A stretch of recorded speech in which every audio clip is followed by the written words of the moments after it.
Welcome back to the channel, everyone. It's Rich here with another Fast and Fun video. This week's Fast and Fun video. So, people that have followed the channel for a few years will have known that when I moved into this place, with the barn came an opportunity for installation of a ramp. So it's always had the plan, never really got too close to it initially. But there were times over the last 2 and a bit years where I've been sat on the floor doing pads and discs, or been trying to do drop links on the suspension, or that fateful day or afternoon when I did the fuel filter on the Mark 1 MX-5 in about 18 inches of jacked up axle stand space and got fuel everywhere and was all lightheaded and no space to work in. I promised myself one day I'm getting a ramp because I've had enough. I'm in my early 50s. I've had enough. And that day is nearly here. That day of installing a ramp has just about, well, the journey has now started. And this video is to take a look at everything we thought about, everything we planned, and everything that went wrong. Welcome to this week's Fast and Fun. I think it's fair to say that the most limiting factor for any sort of home garage DIYer that wants to fit a car ramp is normally space. And in most garages it's height, because clearly most garages are only 7-8 feet tall. With the barn, as I peer upwards there, this was never ever an issue here. That's the one thing I did have, is height, whatever it is. I mean, that ceiling must be, it's got to be 25 feet up. So plenty of height space. The physical layout was always a tricky one, predominantly because I wanted to keep my cars in the back of the barn and space for those. And also because I've got the mezzanine that runs across, I've only got so much space. Now, I've measured that out and I've got about 4.6, 4.7 metres between, in fact I've not, that's a lie, I've got 4.8 metres from the barn door being closed to the start of the mezzanine.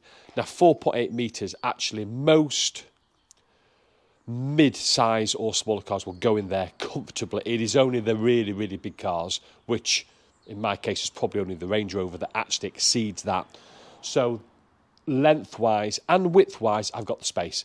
And what I wanted to why 2 posts is because I also want to be able to get through the gap in the post to still be able to park the cars in the back of the barn, and then still be able to work on a car in any weather, but certainly when the winter months come, it will just mean so much easier. We measured it all out, and you can see here, as I show down there, we've marked with tape where some of the posts are going to go, and it all looks like it fits pretty well. And we've took some measurements of the actual post.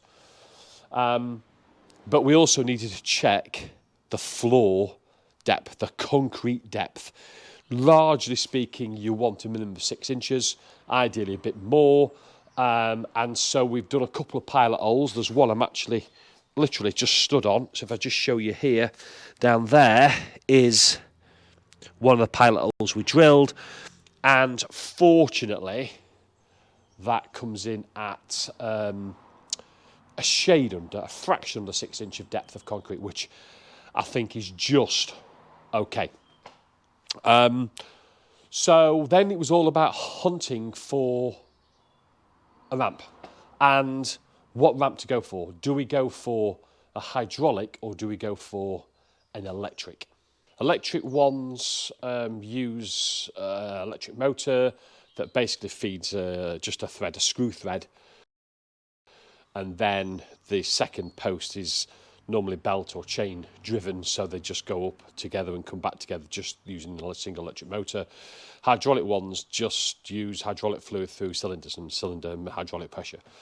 There's pros and cons for both. Hydraulic ones tend to be a little bit cheaper, generally can lift more, so have a better capacity for weight, lifting of weight. Negatives tend to be probably a bit noisier, can be quicker, although that is subjective depending on what make and brand you go with, but they also need more maintenance to make sure that the fluid gets changed regularly, etc. Electric is pretty much the inverse to that, really. Tend to have a lower weight limit for the electric ramps. They also tend to need a bigger, stronger power supply and power source for the electric motor. But the positives to them, they tend to be a bit quieter, and they're pretty much maintenance free. So once they're in, they pretty much run over and over again for years and years and years. And I was okay really with either choice. It just so happened though, a friend of a friend, in fact distant family member actually, had one for sale. We got the opportunity to go and have a look at it. It's an electric one. Lift capacity is only 2,500 kg. So straight away that rules out things like the Range Rover. But in truth, I wouldn't have put the Range Rover on the ramp anyway. I think at 2.8 tonne. It's not, I don't do much maintenance on the Range Rover. It's on the other type of cars that I do most of the maintenance, and they're all well south of 2,000 kg, 2 metric tonne, way below it. I think the heaviest cars probably around about 1.6 tonne. So we've gone with electric purely from the fact that good price, cheap price, family-ish friend.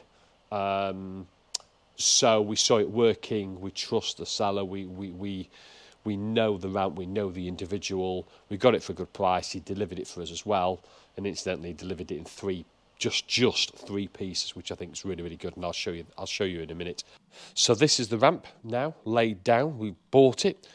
And it's come, like I said, in just 3 pieces. So this is the main post here, which has got the all the electric. It's got the control unit, power supply, motor, etc. And that does just drive a mechanical sort of thread through that post. This is the secondary post that is fed purely through a chain, and you can see at the base of this post here, where the chain goes onto the actual screwed thread that goes up and down. These are the arms, which again traditionally can be raised and lowered through a screw thread.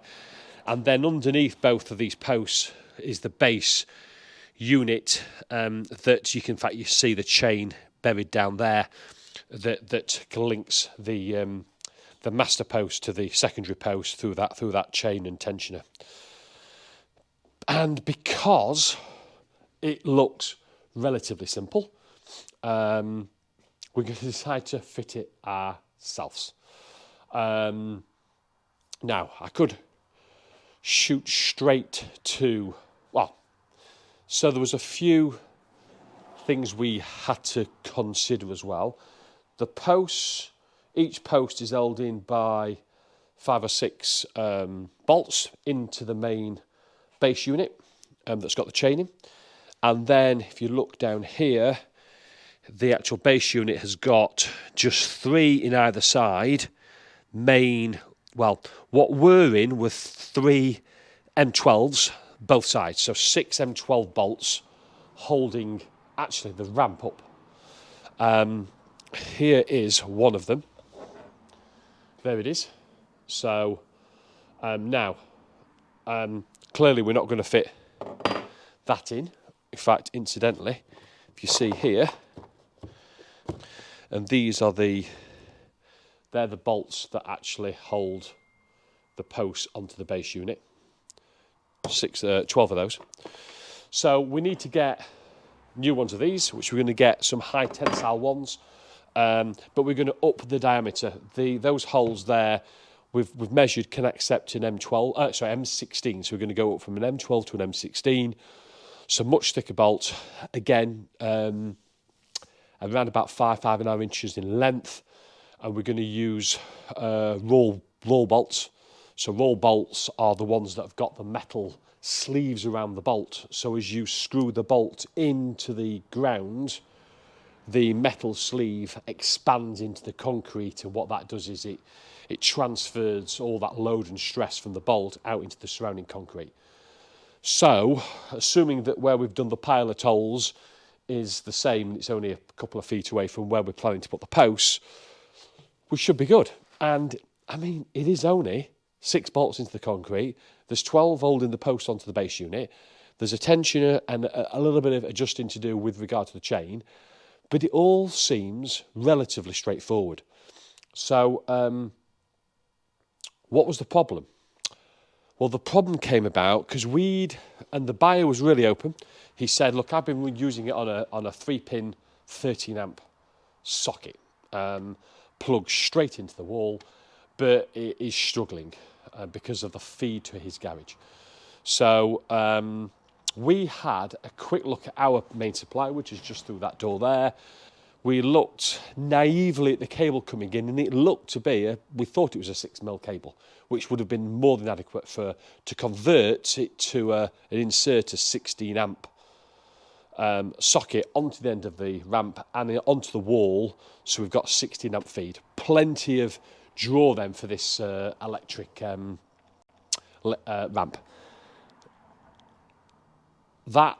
So we bought the ramp. I called in a friend who's an electrician. Yes, okay, there's a fault here.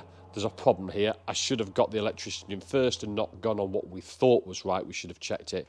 He's gone and had a look at the power supply, and it's not a 6mm feed. It's a 2.5mm cable, because it's only feeding lighting and sockets, and it won't be enough to feed a 16 amp socket. Shit. So that was a bit of a low point. We just bought a ramp for a good price. We'd got it delivered. We were all keen to see if we, between a group of us, and Bayek, it's the sort of the posts are 4-man lift, so you need a group of us, but we can absolutely get a post in, ramping. I've got no doubt about that. And then we got told about the power supply. So we had a conversation that said, what are our options? And there weren't many. So the obvious option was we will reroute a 6mm power supply from the main house into the barn. When we looked at the route from the current fuse box in the main house, it would have to be routed through the loft, through the garden, under the French paving, under gravel, into the field, under a wall, under concrete as well, part of the drive and the hard standing and into the barn, and the cost just would have been astronomical. The second option is we use a standalone generator. So we get a petrol or diesel based generator, run it every time we need to lift or lower the electric ramp. You could buy second-hand new. You're looking at probably £300-400 minimum. You're running an engine to lower and raise the ramp every single time. It just wasn't a solution really. And the third option was we just sell the ramp. But again, who wants a ramp that's on the floor, and we'll have to declare the problems, and how we're going to get all this money back, I don't know. And then it's about collection, delivery. So it was pretty low. We didn't know what to do. And then we did have a cunning plan emerged. We have another holiday let just at the side of the barn, a little bit closer to the main bungalow, to check the power supply there. And we've checked that, and the electricians checked that, and we've got a really good power supply coming in.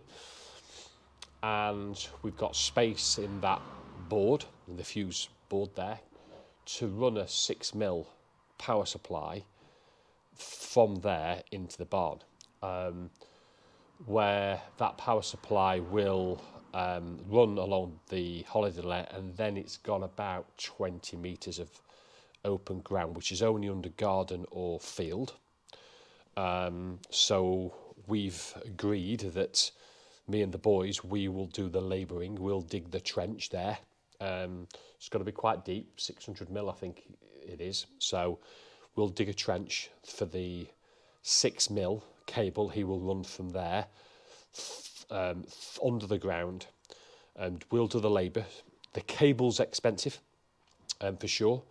And then when it comes into the barn, it will be tagged around the barn, feed our main fuse box inside the barn, and give us the 6 mil power supply rather than the 2.5 mil, which will enable the electrician to fit a 16 amp socket rather than the inadequate 3-pin 13 amp. So there's going to be costs associated with it. Again, cabling, we've measured up. It's going to be, with a bit of 10% contingencies, over 40 metres of 6 mil cabling. We'll say we're going to do the labouring, so we only pay an electrician to lay the cable and basically connect the ends. It will make sure that we future-proof the barn with a 6 mil power supply, and then we'll have the 16 amp socket on the wall. So once we mechanically put up the ramp, plug it in, and we should be good to go. So we might have a solution. It's going to cost a bit more than we thought. So not ideal, but it's better than we were a few days ago. So this is it. You're on the journey. This is part 1. So I think lessons learned here is, well, we believe we can fit it mechanically because it looks relatively straightforward. It looks relatively simple.